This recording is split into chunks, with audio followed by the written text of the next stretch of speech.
My name is Sophia Hale. And the day my own family called me a thief in front of everyone was the day my grandfather proved who the real criminals were.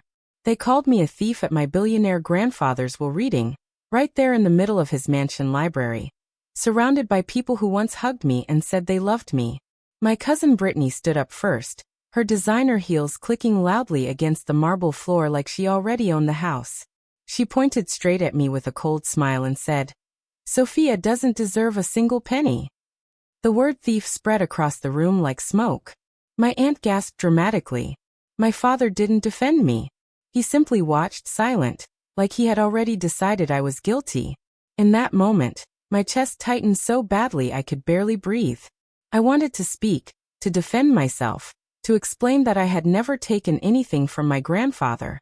But before I could open my mouth, the attorney, Mr. Caldwell, quietly closed the will folder and said something that changed everything. "Your grandfather expected this." Those words landed heavier than the accusation itself. The room shifted instantly. Brittany laughed nervously, thinking it was just another dramatic statement from an old man who loved theatrics. But Mr. Caldwell didn't smile. He walked calmly to the large screen above the fireplace and opened his laptop.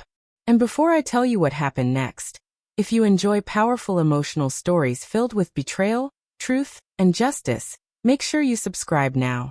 Because stories like this prove that sometimes the truth waits patiently until the perfect moment to destroy every lie. The screen flickered to life.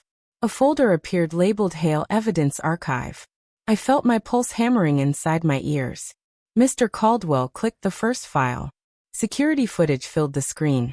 Clear, time-stamped, undeniable. The hallway outside my grandfather's private study appeared. The door opened, and Brittany walked inside. Not dressed like she was visiting family. Dressed like she didn't want to be recognized. The room fell silent. Every person stopped breathing. On the video, Brittany moved straight to a hidden safe behind a painting. Something only a few people even knew existed. She entered a code and opened it smoothly, like she had done it before. Then she pulled out a velvet pouch and dumped its contents onto the desk.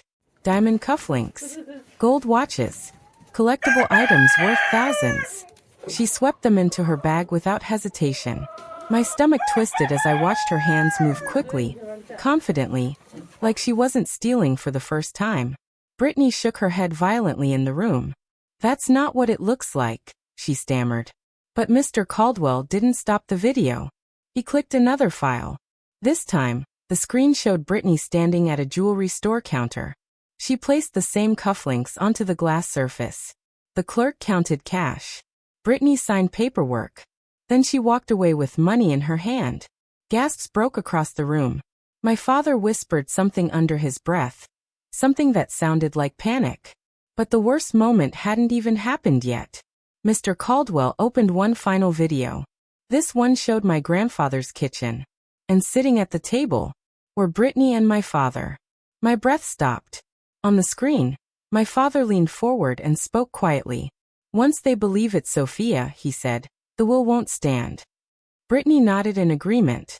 "Everyone already suspects her," she replied. The room around me felt like it was collapsing inward. My father had planned to frame me.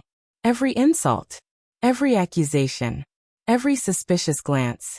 It had all been designed. Mr. Caldwell paused the video. Silence swallowed the room. Not shocked silence. Exposed silence. The kind that happens when lies finally collapse under their own weight. Then he played one last file. My grandfather appeared on the screen, sitting in his favorite chair, wearing his old gray sweater. His expression was calm, steady, powerful. "If you're watching this," he said, "then I'm gone." Tears filled my eyes instantly. "I knew someone was stealing from me," he continued. "And I knew they would try to blame Sophia." Brittany backed away slowly, shaking her head. My father looked frozen. "I recorded everything," my grandfather said firmly. "Because truth deserves proof." He paused. Then his voice softened. "Sophia," he said gently, "you showed up when no one else did." My throat tightened. "You answered my calls," he continued. "You brought groceries. You stayed when the house felt too quiet." The room remained still. No one moved. No one spoke. That's why you will receive the remainder of my estate, he said calmly. Not as charity, but as justice. The words hit the room like thunder. Brittany collapsed into a chair. My father looked like he had forgotten how to breathe.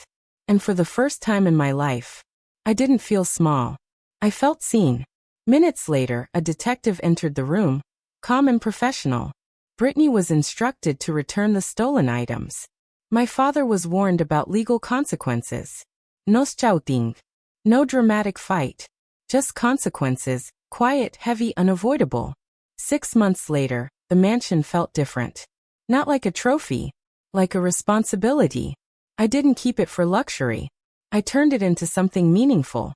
A scholarship center for students who felt invisible, just like I once did.